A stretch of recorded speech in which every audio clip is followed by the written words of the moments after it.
Mimi namwambia Rais Samia kwa upendo kabisa, na wasaidizi wake nawaambia kwa upendo kabisa.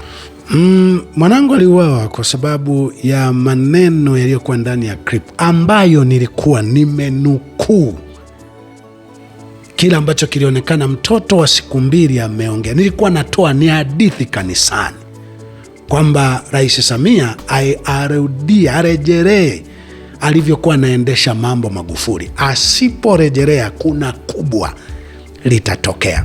Maneno yale sikuwa nasema mimi, nilikuwa natoa ni hadithi ya mtu aliyesema. La mapema na Rohoji, je, kwa vifo vya 29, 31 vile vya pamoja, tuache vya mmoja mmoja, hilo sio kubwa ambalo huenda lilikuwa limelengwa kwamba litakiwa kuja kuepukwa kwa sababu ya vifo vile na mengine ya kabla na baada na wakati? Haionyeshi kwamba Samia maisha yote atakayoishi yatakuwa ya mashaka, na inawezekana atakuja kufa kifo kitakachodhihirisha kwamba lile kubwa lilokuwa limesemwa ndio hilo. Je, ukisikiliza hii clip nitakayokuwekea hapa, kulikuwa na sababu ya mimi kupata adhabu ya kuuawa kwa mtoto kwa sababu ya kutoa angalizo kama lile? Kwa msiofahamu undani wa mambo, tuwe tunawekea klipu za mambo yalikuwaje kule nyuma. Inawezekana kabisa ndio mnaweza mkawa mnajua uzito wa msiba ambao wengine tuko nao, na wengine mnasema kusema uliotendewa ni ishara ya kutokusamehe. Kwanza nadhani ufahamu kusamehe ni nini. Biblia tunayosoma imezungumza matendo mazuri na mabaya ya watu na tunayarejelea kila itwapo leo. Sio tafsiri ya kwamba hatujawasamehe wale watu. Biblia imeandika matendo ya watu wabaya waliowaonea watu, na wenyewe kuna wakati watu waliomba, walidai, walitafuta watendewe sawa na waliotenda. Hatusemi wale watu hawakuwa na msamaha. Kwa nini walifurahia kufa kwa Farao? Kwa nini walianza kudai haki za waliouawa? Kama Ufunuo sura 9 mstari wa 6 inasema wale waliokatwa vichwa wanadai, wanasema Bwana, hata lini kutupatia haki juu ya hao wakaao juu ya nchi ambao wametuua? Sasa kukumbusha ni ili ujue tulitoka wapi na nini hasa kilikuwa kinafanya tuwe tunaingia kwenye msiba huu mzito. Mimi kwa klipu hii nataka nikuonyeshe kwamba kuna viashiria vingi kwamba mimi mwanangu aliuawa tu kwa chuki za kidini. Hapakuwa na kesi kubwa. Klipu kubwa ambayo ndiyo ilionekana kwamba ndio itapelekea na ikapelekea kuuawa kwa mwanangu, naenda kukuwekea leo hapa. Klipu hiyo nilikuwa na hadithia kisa cha mtoto aliyekuwa amezaliwa Isanga. Kisa kile kilihadisiwa na wengi kwenye mitandao. Vyombo vya habari vingi vilihadisia kisa kile, mpaka leo ukiingia kwenye mitandao utakikuta. Utasikiliza mwenyewe, utaona namna yangu ya kuhadithia ilikuwa mbaya kiasi gani, ambayo nasema ni kwa upendo. Hili linalotajwa kubwa kwamba asipofanya hiki kuna kubwa litatokea, angalie kwamba ni Mungu anasema aangalie kwamba huyu mtoto kapandikizwa na watu, wajipange 1 2 3. Nikatoa ushauri kujipanga 1 2 3. Hebu sikiliza kipande kidogo, alafu kingine nitakuwekea mwishoni. Sikiliza kipande kidogo hapa, alafu nikuhadisie, nikupitishe kwenye sasa ilikuwaje ikawa ni kripu hiyo? Karibu. Kuna katoto ambako wanasema kamezaliwa Iremi huko Isanga, si ndio?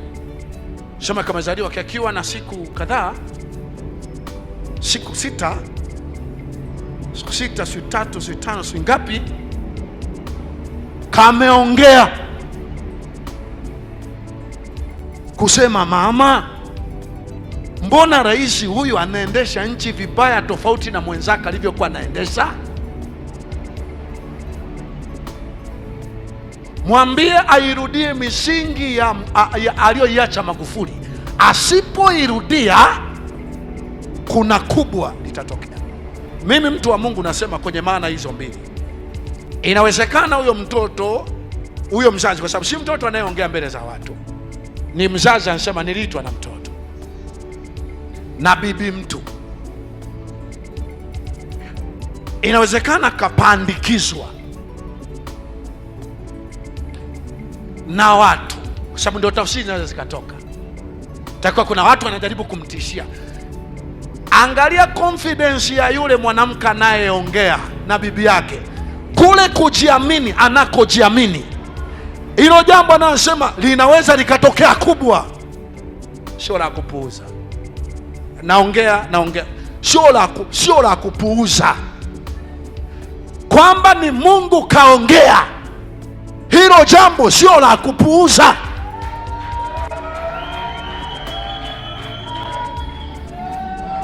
Mimi namwambia Rais Samia kwa upendo kabisa, na wasaidizi wake nawaambia kwa upendo kabisa.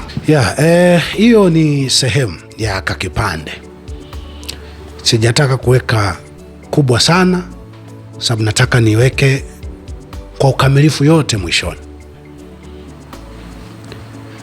Kwa nini ilikuwa kripu hii?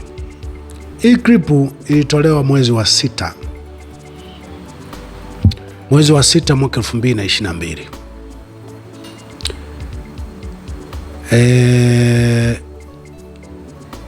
Sijui, lakini taarifa nilizopewa baadaye ni kwamba kuna, baada ya kripu hii, kuna timu nadhani ya watu wa tisi ilikuja Mbeya kuchunguza aliyeongea ni nani kripu hiyo, na pengine hata kujua tumfanyie nini, tumkomoe kwa jambo gani.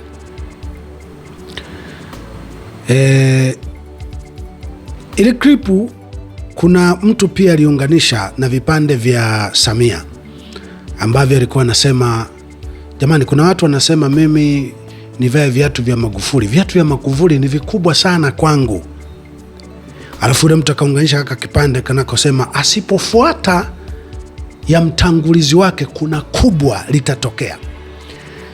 Kale kakipande hako kalionekana kutembea sana, nikaambiwa kwamba kipande hiki kimeunganishwa, kinatembea sana kwenye magrupu ya watawala na watu wa TC na polisi. Nikasema, lakini sasa sio mimi niliyesema hiki kipande, nimenukuu na nilikuwa na nukuu na kutoa angalizo. Baadaye mimi nikajua hayo yameisha, kwa sababu ilikuwa mwezi wa 6 ule, nikajua yameisha. Mwezi wa 7 nilikuwa naenda kuhubiri Chato. Kama kawaida yangu nilikuwa naweka wazi sana. Tukawa tumenunua gari jipya, tukaliandika alama ya damu, ilikuwa jekundu. Niliuza karibuni, bila shaka wengine mmejua. Kwa hiyo ndio safari yake ya kwanza. Tukawa naenda kuhubiri Chato. Sasa kama kawaida ni mtu wa kuweka wazi kila kitu. Kulitokea na kitu ambacho kilianza kunishangaza, kilikuja kuzaa kile ambacho kilitokea. Tokea tuko Tinde kwenda Kahama mpaka linalotukuta na Mpalahala, gari yetu iliacha kusimamishwa. Yaani ikawa hakuna mahali inaposimamishwa. Yaani askari popote wanapoiona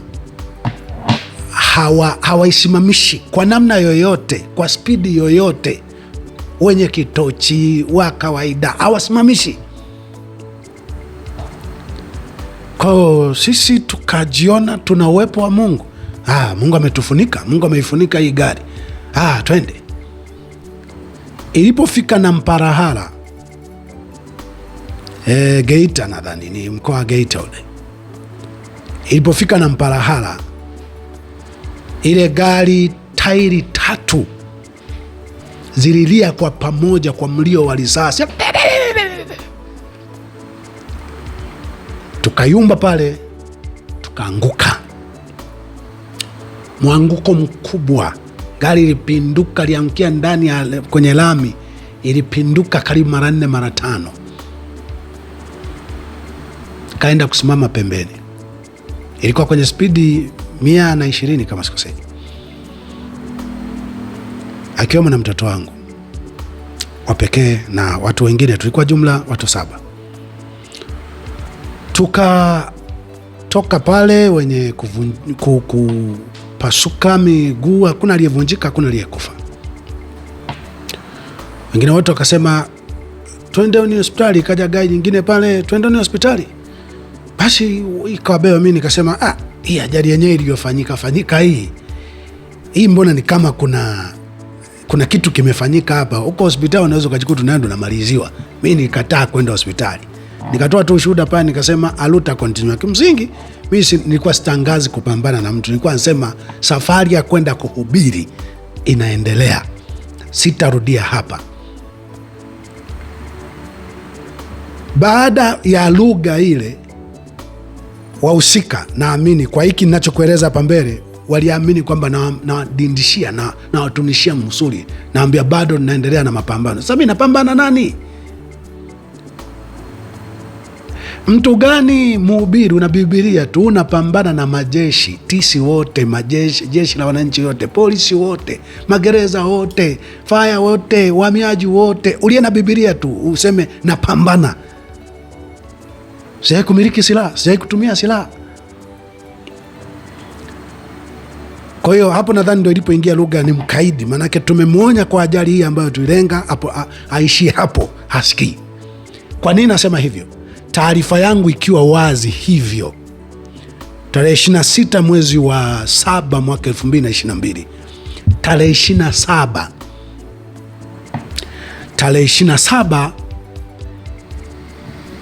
aliyekuwa mkurugenzi mkuu wa usalama wa taifa Diwani Athmani akamtafuta mmoja mtu wangu wa karibu, aliyejua ni wa karibu, akamwambia, hebu mwambie kijana wako aache kumsema Rais Samia vibaya. Akamwambia, amemsemaje vibaya? Akasema, naona nyie wengine nawasema vizuri, lakini Rais Samia anamsema vibaya. Sema, amemsemaje vibaya? Sema, ngoja nimwambie msaidizi wangu, atakutumia clip iliyotumwa ndio hii niliyokuonyesha kipande. Utaisikiliza yote, mtu wa Mungu. Haikutangaza ubaya wowote, haikutangaza vita yoyote. Ilisema kwa upendo Rais Samia ajiangalie, ajipange, angalie hiki kilichopo. Kama ni Mungu kweli, kuna kubwa litatokea.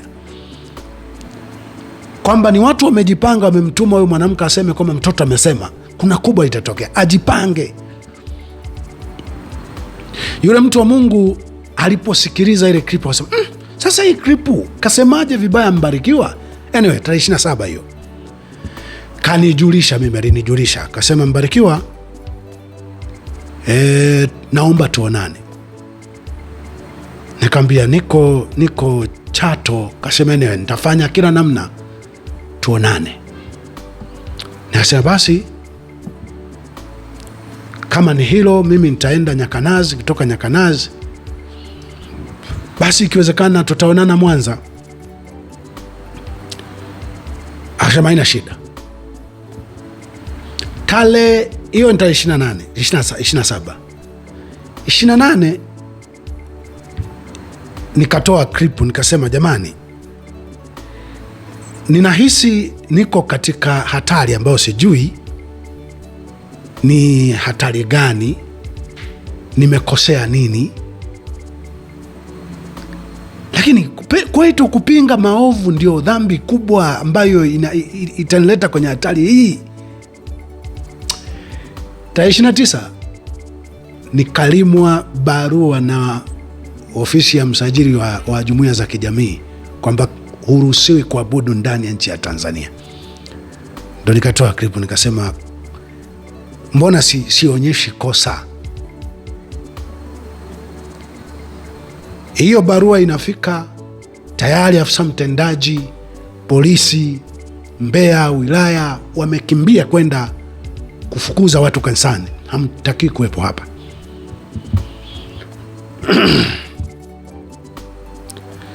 Mimi nimemaliza Chato, nikawa naenda Nyakanazi, kwamba anyway nitaenda tu kufanya, kwa sababu pale moja nyumbani, mbili na kibali cha ndani ya wilaya. Hicho kibali cha kitaifa wanachosema wamekataa kusajili, hakuna shida, ndani ya wilaya tuiruhusiwa kusali. Kwa hiyo nadhani wataendelea kusali pale,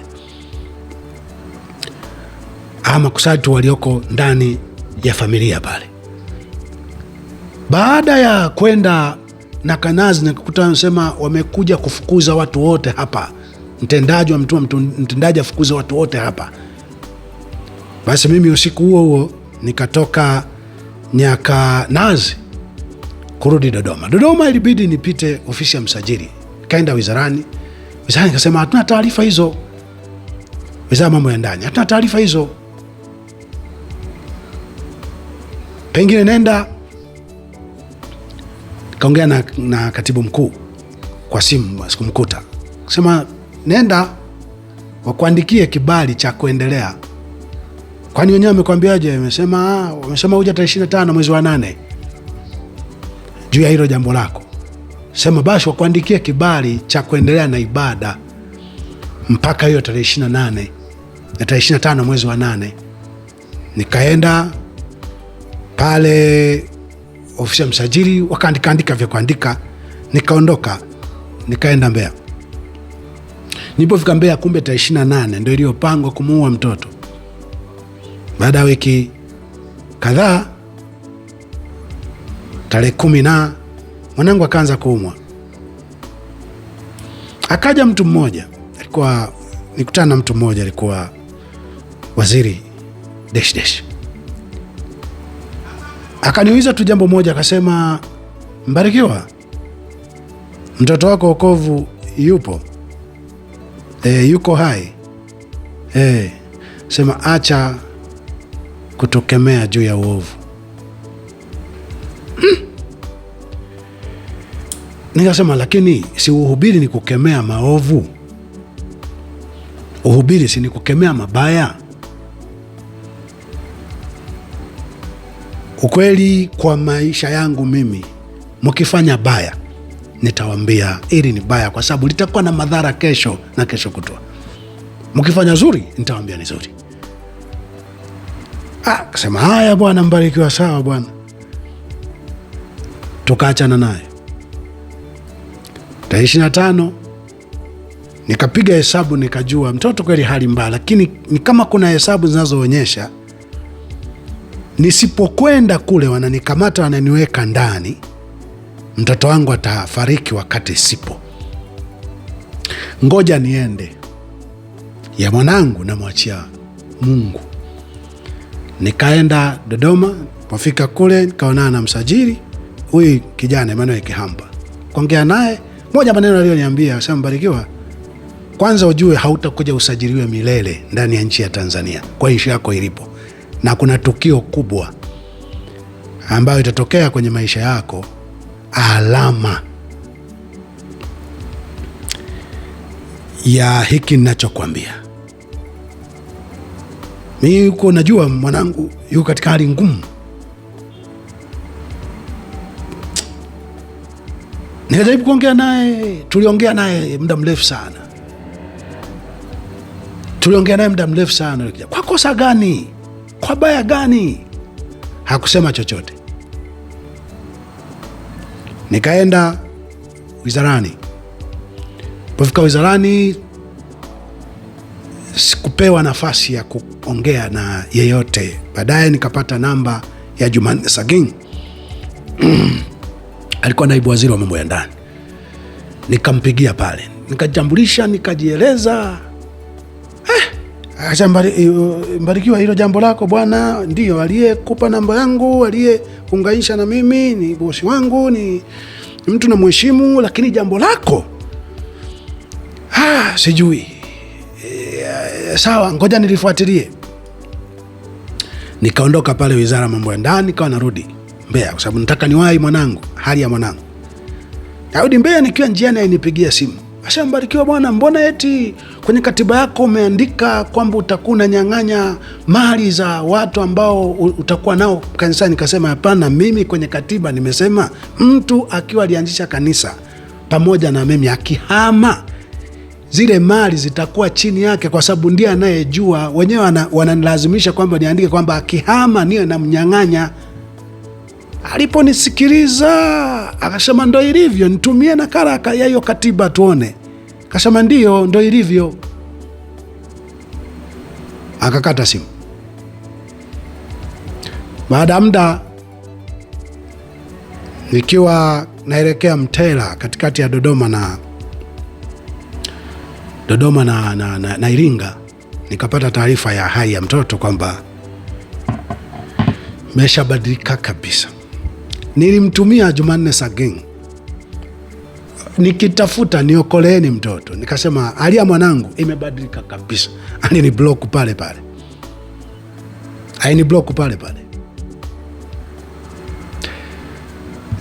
nikaendelea mbele, nikapewa taarifa mwanangu ameshafariki. Kafika tukazika. Tulipozika nilibaki najiuliza mchakato huo ulivyokwenda, mambo haya yalivyokwenda, lakini sikusema chochote wakati wowote kuonyesha mwanangu ameuawa.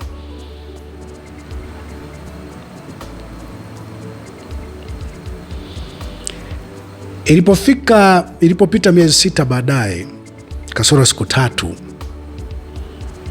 tarehe 22 mwezi wa pili mwaka 2023, yule mtu ambaye alijulishwa na Diwani Athmani kwamba Mbarikiwa aache kusema ubaya, kumsema au anamsema tu vizuri Samia, akaja kuniona msiba. Akaja kuniona, alipofika pala akakuta nina kesi, nimefunguliwa kesi ya kanisa kwamba naendesha kanisa bila usajili. Wakati huo mwezi wa kwanza, mkurugenzi mkuu wa usalama wa taifa akawa amebadilishwa. Diwani Athmani ametolewa, amepandishwa aliyekuwa msaidizi wake, yule aliyemtumia huyo aliyekuja kwangu, aliyemtumia ile video. Baada ya kufika pale nyumbani, sasa mkurugenzi mkuu ni huyu, waliwasiliana, chatting zile zipo. Yule mtu akaniambia, sasa Mbarikiwa bwana, kabla ya hapo kasikia ile taarifa mambo yalivyokwenda, kasikia taarifa kwamba nina kesi. Sasa basi ngoja nimpigie.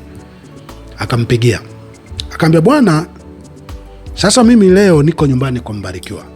Kitu cha ajabu tu ni kwamba Mungu alisaidia, yule mtu hakusikia. Alirudia yule mtu karibu mara 2 mara 3 kumwambia, mimi niko nyumbani kwa Mbarikiwa, nimekuja niongee naye lile swala.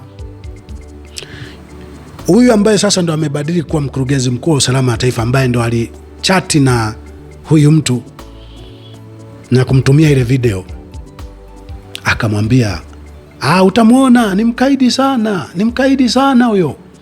Akamwambia hapana, sasa kwanza ana kesi, unaijua la kesi kwamba na kesi juu ya kanisa?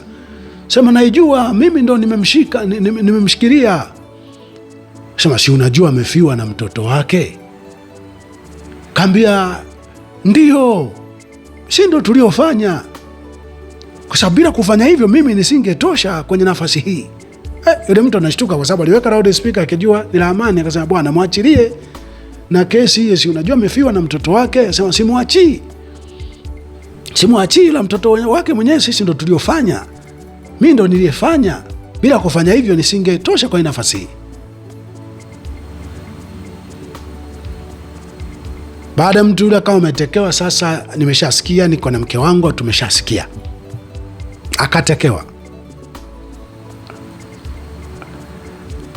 anakata simu. Mwisho akaniambia, bwana, ukweli wa taarifa hizo inawezekana kabisa ni kweli, kwa sababu huyu tulichati naye chatting hizi hapa, alinitumia video hii hapa, na hiyo video waliponifungulia kesi ya kanisa nikaenda kuikuta kwa OCCID, ananionyesha video ile ile naye anayo, alishatumiwa.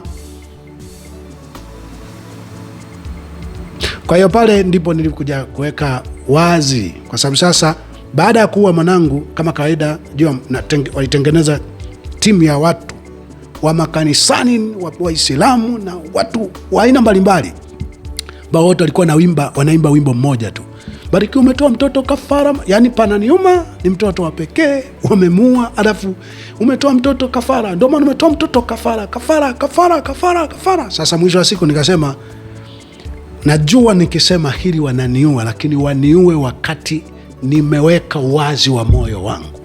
Ndio maana niliweka wazi jambo kama lile. Swali tu ninalohoji, mtoto wangu mlimuua kwa chuki za kidini.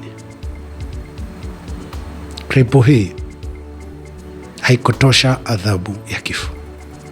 Ni kweli ulikuwa ndio mwanzo wa kupotea, kutekwa, kuuawa kwa kila ambaye alisema lisilompendeza Samia au lile ambalo wasaidizi wake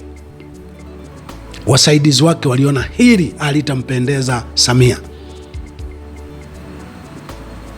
Samia kilichofanyika, alimpandisha huyo, akamtoa kwenye ukurugenzi, nadhani alimpa ubalozi, wakati wametunga sheria ya kwamba atakayekuwa mkurugenzi wa usalama wa taifa atakapostaafu. Walitunga ile sheria kwanza kusema atakapoua mtu haitahesabiwa ni kosa, ingawa aliitunga baada ya tukio langu, alafu baadaye wakaweka vipengele vya kwamba sasa usalama wa taifa wanaruhusiwa kukamata watu, ndio walipotungia, na baadaye wakasema atakayekuwa mkurugenzi wa taifa hataruhusiwa kuwa na cheo au ajira nyingine yoyote akisha staafu au kustaafishwa. Ilipita miezi miwili tu baada ya kupitisha hiyo sheria kwa mbwembwe, wakamstaafisha huyo na wakampa ubalozi. Nachosema, mwanangu mlimuua kwa chuki za kidini. Sababu ile haikutosha. Hoja ni lile kubwa ambalo mimi nitoa tu angalizo kwamba kwa nini msijipange mkafanya marekebisho. Hakuna dalili ile kubwa kwamba litatokea au limetokea. Vifo tuache vile kimoja vya mmoja, watatu, watano, mmoja vya kutekwa, kupotea.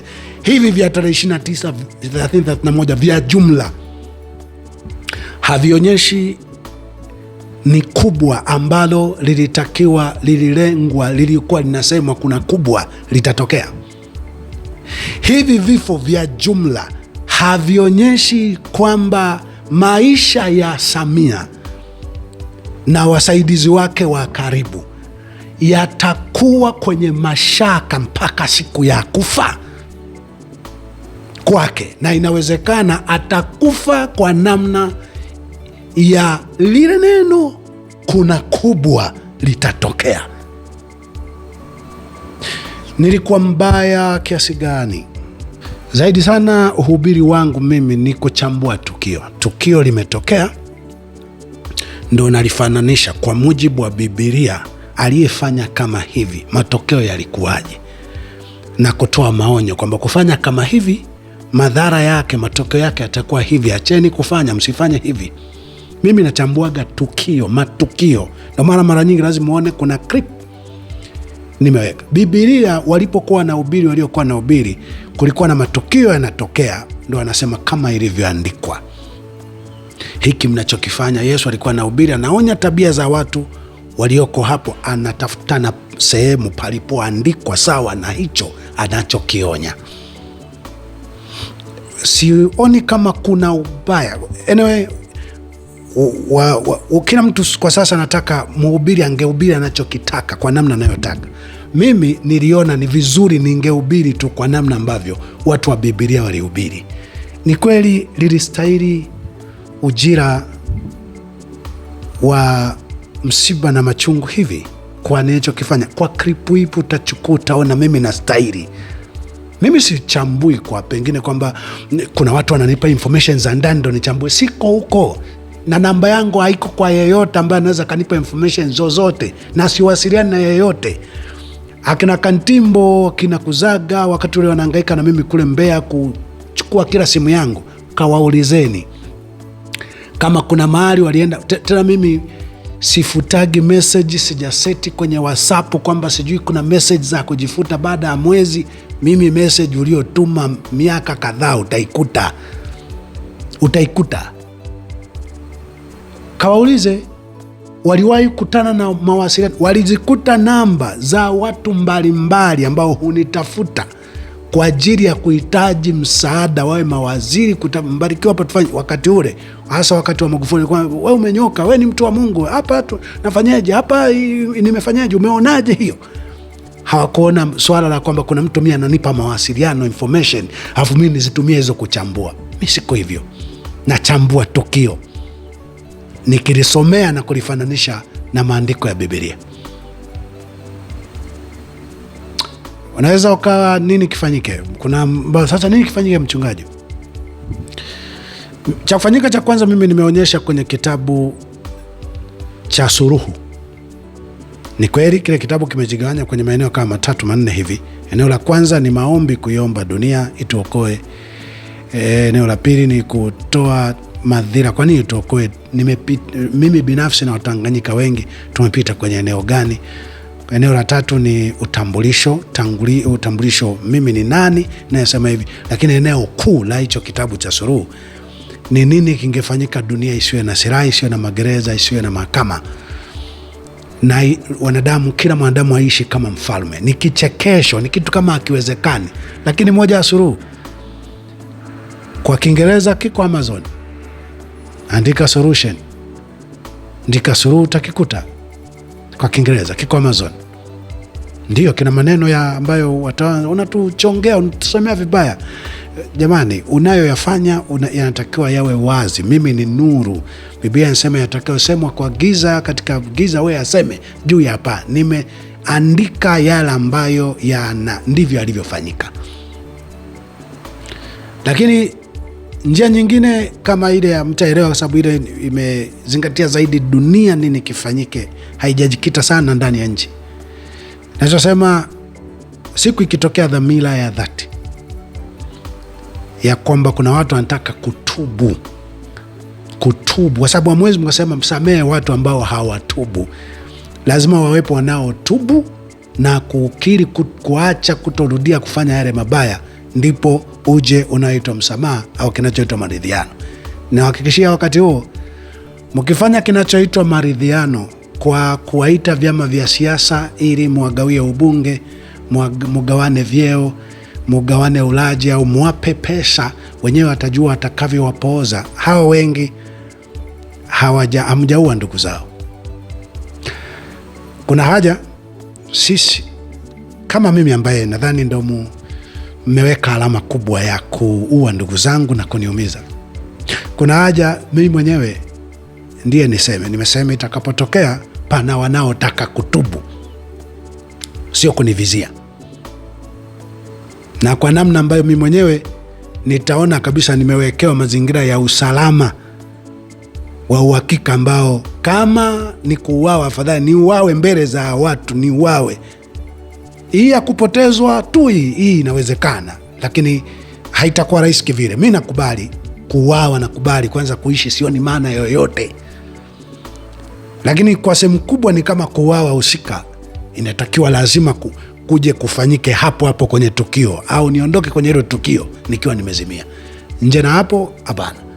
Kwa hiyo ikitokea kwamba kuna mazungumzo yanatakiwa kufanywa, kuna watu wanataka kutubu. Hayo itatakiwa tuzungumze wenyewe, kutubu kwenyewe kuweje. Lakini yale ambayo mtawatuma wanasiasa watakaosema pengine mifumo ya huko duniani naambia ndo wanaowakilisha watu, yale yatatuacha wengine sisi tukiwa kwenye maombi ya aina ile ile na sauti na lugha ya aina ile ile, na hata mpataneje nao wanasiasa, lugha yetu itakuwa na uwezo wa kupasua kabisa hicho mnachoita maridhiano. Anyway, sikiliza hii klipu kwa ukamilifu.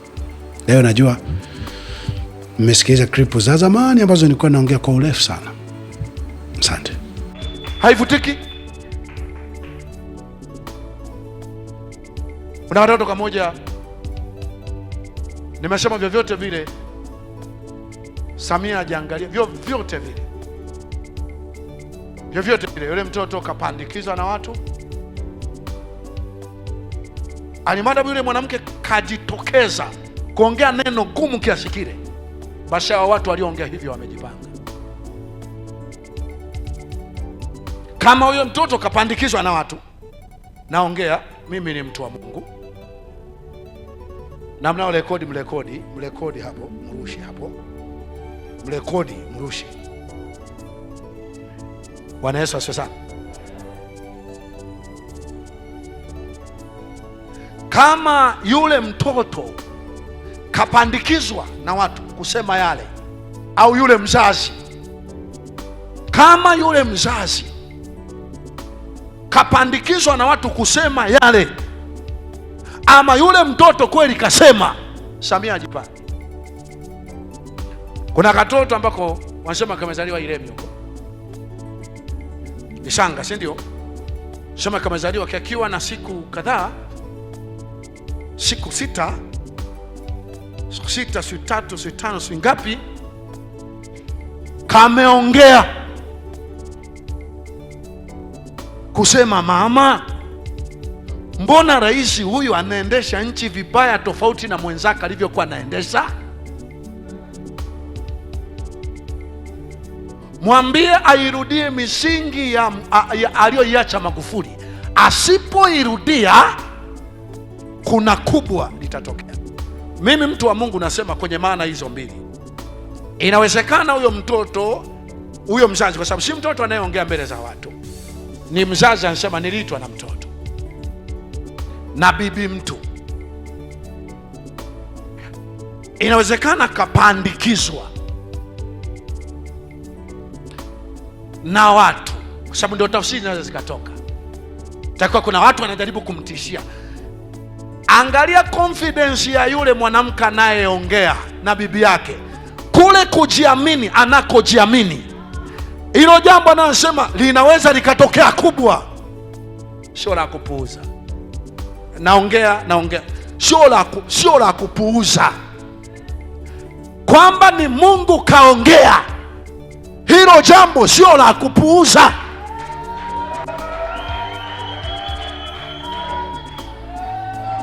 Mimi namwambia Rais Samia kwa upendo kabisa, na wasaidizi wake nawaambia kwa upendo kabisa, yale maneno aliyosema yule mtoto, wale wazazi, tuache mtoto, ule ujasiri walionao mzazi na bibi yake, kwamba amepandikizwa, alafu yule mtoto akasema asipofanyia kazi haya liko kubwa linakuja. Isiangalia hilo kubwa linakuja, uangalie ujasiri wa yule anayeongea, kwa sababu kumwongelea rais wa nchi jambo kama lile ni jambo gumu sana, ni jambo kubwa sana, ni mtu wa chini sana. Kama wanajua wamepandikizwa, basi hawajapandikiza na watu fulani wepesi,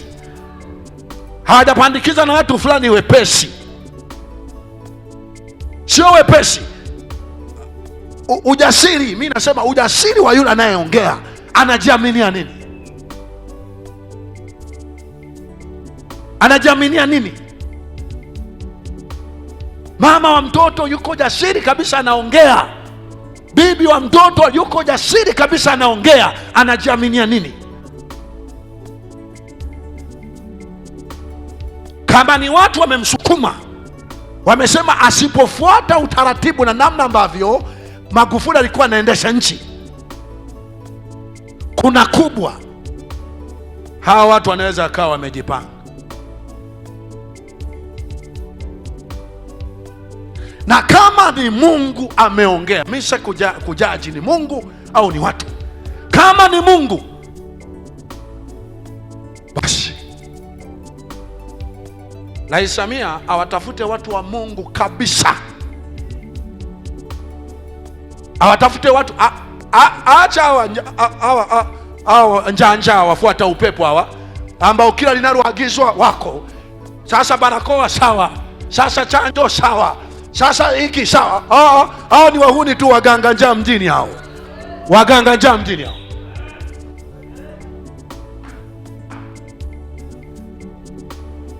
Atafute watu wa Mungu kabisa, na hata kwenye serikali yake na kwenye chama chake atafute watu ambao mioyo yao imenyoka kabisa, hawana hila hata kidogo.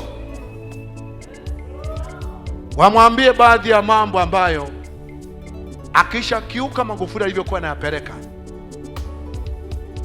atapata madhara kweli.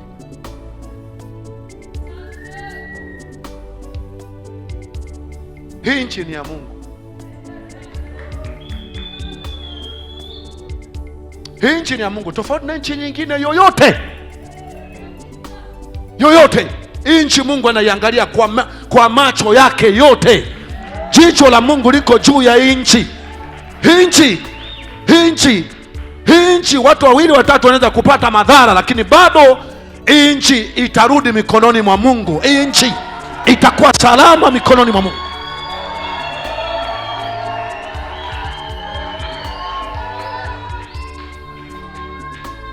Itakuwa salama. Ningetamani tu mtu yoyote kwa tukio lolote na jambo lolote liloendelea, bado anakumbuka nchi lazima iongozwe kwenye misingi ya haki kutoka ndani ya moyo.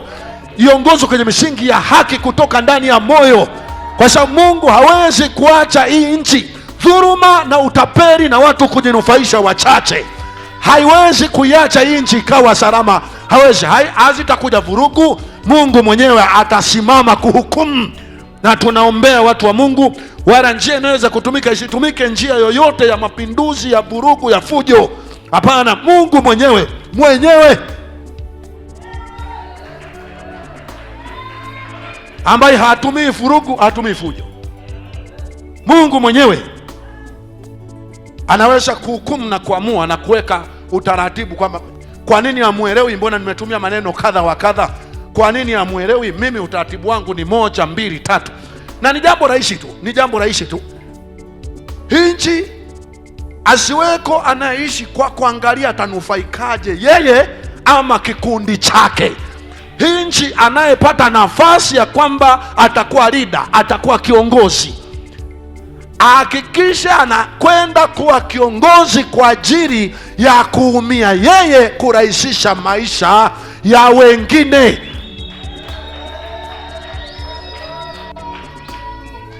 Asiingie mtu kiongozi ambaye anajua anaenda kupiga dili sehemu fulani.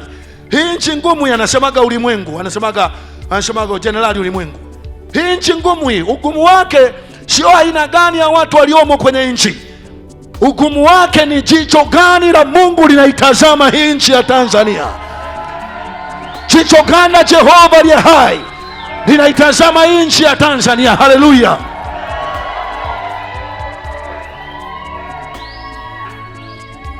Ni nchi ambayo hatuhamasishi watu wafanye fujo kwa namna yoyote. Tunasema tu watu, kila mtu kwa imani yake na dini yake amwombe Mungu haki itawale katika nchi hii. Haki itawale, haki. Tukiishi kwa haki, wote utakula vizuri, wote utavaa vizuri, wote utaishi vizuri. Haki haikomoi mtu, haki haikomoi mtu, haki huwa haikomoi mtu. Yaani huwezi ukaishi kwa haki ukapata hasara. Daudi anasema, nalikuwa kijana na sasa ni mzee, sijawahi kuona mwenye haki ameachwa, na uzao wake ukiomba chakula. Hatumaanishi ukiishi kwa haki utapata hasara. Hapana, haki ni mgawanyo sawa. Haleluya.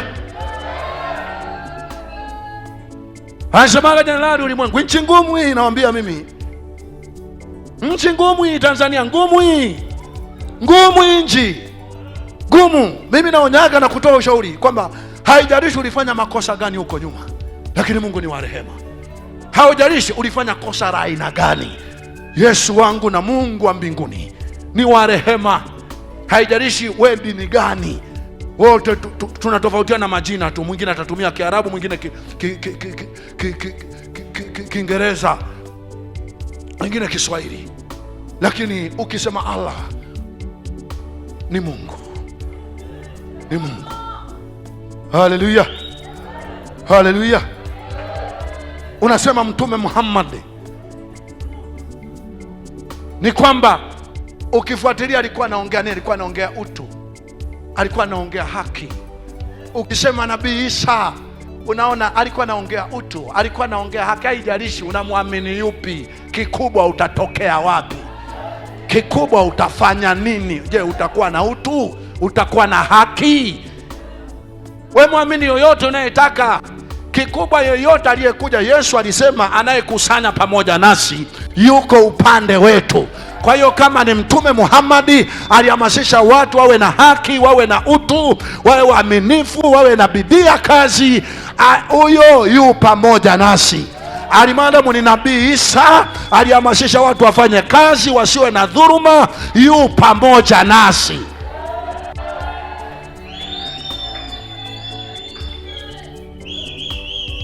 Sasa kama msema kweli ndiye anaingia kwenye hatari, sawa. Ila mimi unajua nasemaga mambo ambayo popote pale nitasema.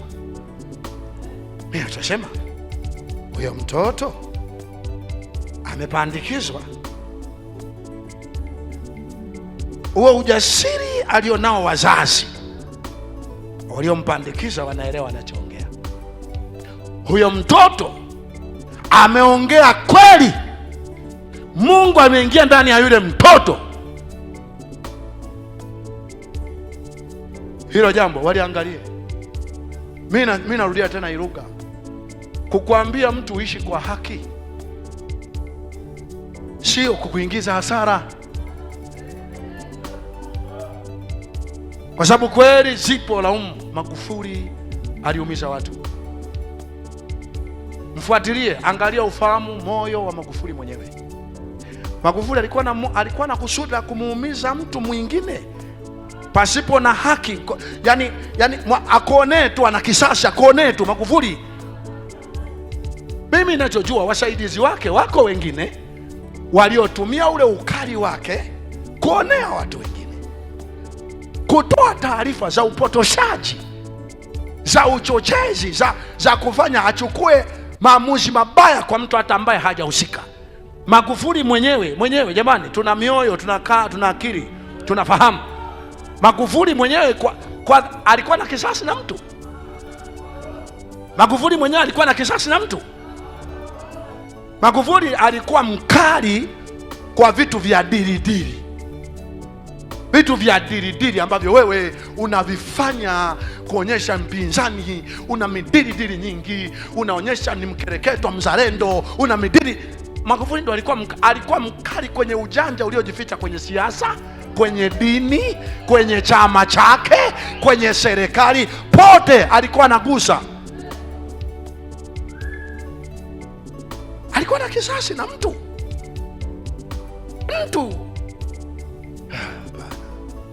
Hapana. Kuna watu wanaonaga aibu kusema alikuwa anataka kuua vyama vya siasa.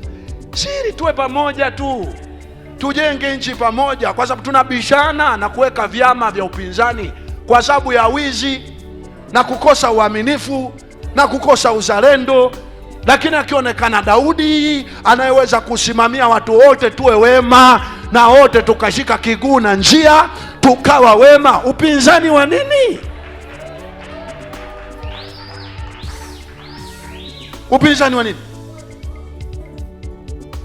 Mtu yoyote anayeweza kuja kuleta mageuzi ya kweli lazima tuunganishe kuwa kitu kimoja, kwa sababu ukishaweka upinzani lazima mupingane, na Mungu asingetaka tuwe tunapingana. Acha upinzani wa kijinga wanaosema upinzani kule, wakati vingi wanaungana mkono, vingi wanapangana. Sisi upinzani wetu upinzani kweli. Jamaa anakataa kweli, hii mbao sio nyeupe, hapa sio peupe, hapa sio peupe, anakataa, ametoa na macho yako hivi, ameshaambiwa kule kakatae, sio nyeupe, hiyo ni ya blue. Wewe hapa ni rangi nyeupe, hamna. Yani sisi upinzani kweli yani.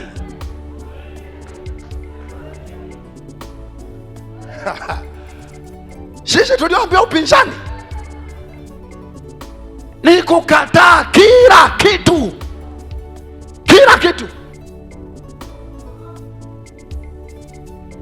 Hii ni barabara, hamna, sio barabara, ni mto. Huyo anayeongea hapa ni mbarikiwa, hamna, sio mbarikiwa, ni Mwandeko.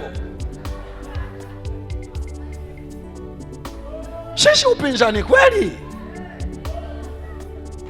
tulicholetewa, upinzani uungi mkono jema